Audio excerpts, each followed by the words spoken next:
here's another way of looking at this idea. The individual is the person who pays attention and explores and masters, or who looks away. And the person inhabits an explored territory, and this is unexplored territory. And so wherever you go, there's you and the two halves of you that you have to contend with, and wherever you are with people, there's the society with its tyrannical and beneficial nature, and the society in some sense is that match between what you're doing and what's happening. It's really important to get that right. And then unexplored territory, that's wherever and whenever what you're doing stops working. And so it's not exactly a geographical idea, you know, because when you think of explored territory, you think of geographic landscape, like the domain of an animal, you know, or like your house. And you know, that's definitely an element of it. But you know, if you're in your house and a snake comes into your living room and you're in there, it's like, well, that's an important difference between your house 1 second ago and your house now. And so your house can turn into unexplored territory at the drop of a hat, and that's because we live in space and time. And so the unexplored territory is conceptual. It's a conceptual territory, and it's just wherever you are when things aren't working for you the way they're supposed to be. And so, and these are permanent parts of the human experience, which is why I think they are fundamental characters in our narratives. There's always you, there's some subject of the story, and that subject is an ambivalent person with many different potentials, and you're always somewhere, and it's with other people because that's our territory, right? I mean, we're social beyond comprehension.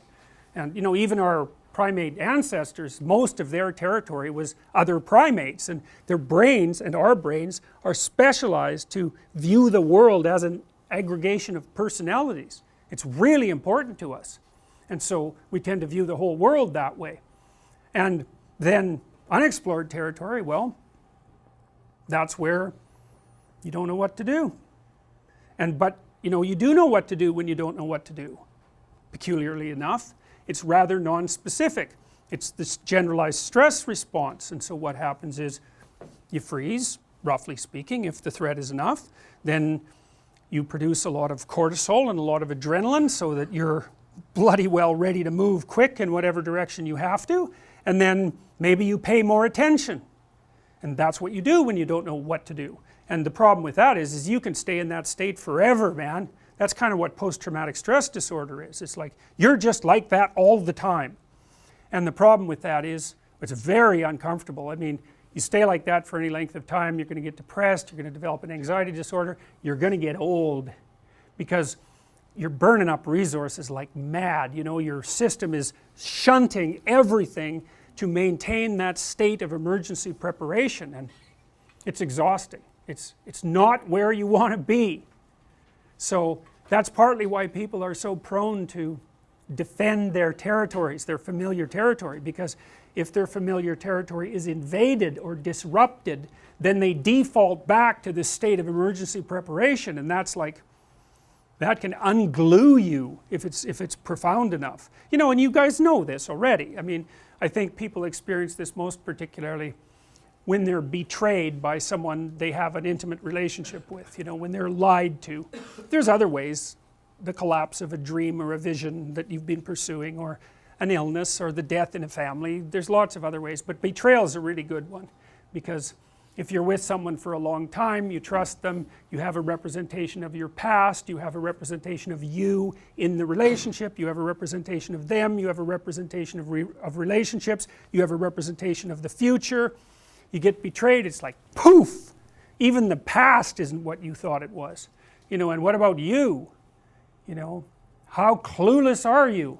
And maybe not at all, or maybe ultimately gullible, you don't know. Is it your fault? Or, you know, are you so clueless that you just can't protect yourself, or was the person malevolent in some subtle way that you failed to detect? Everything's up in the air. Not good. And this idea that human beings travel to the underworld and come back is like, it's a really useful thing to understand, because we do that all the time. Whenever we fail, it's like, whoop, down into the underworld for a while where everything's in chaos, and then maybe we sort ourselves out and bang, we're back up. And so one way of conceptualizing yourself is not as order and as not as chaos, but as the thing that traverses between the two domains. And that, I would say, is the mythological hero.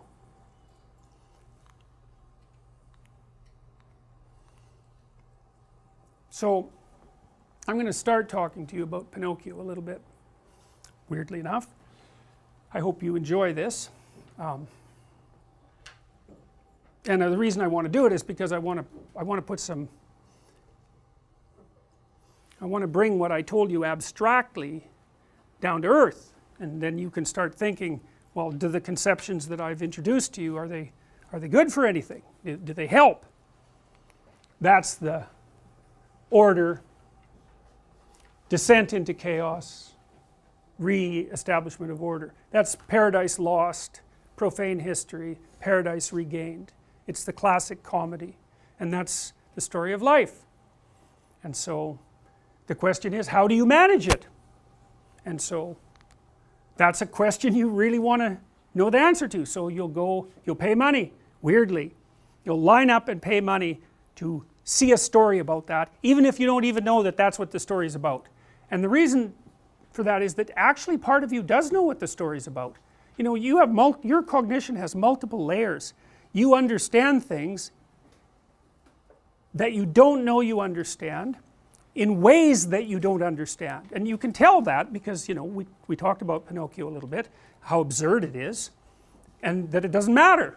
Well, sorry, I have a question.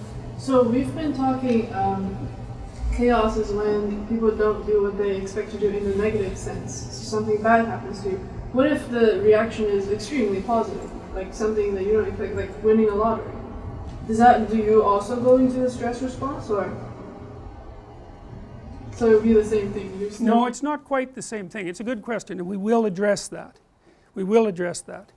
I mean, winning the lottery is generally not a good idea for people. You know, because it's just too much.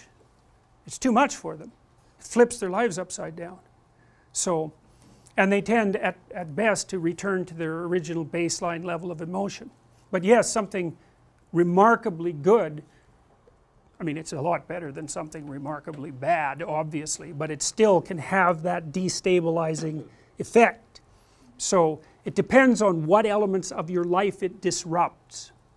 Like in some sense you have a map that you're operating within in the world, and that map is predicated on assumptions of different sorts, some shallow, some profound. When the profound assumptions are devastated, huge chunks of the map are invalidated, and that can happen sometimes when dramatically positive things happen as well. So, but the fundamental rule is the more of your axiomatic presuppositions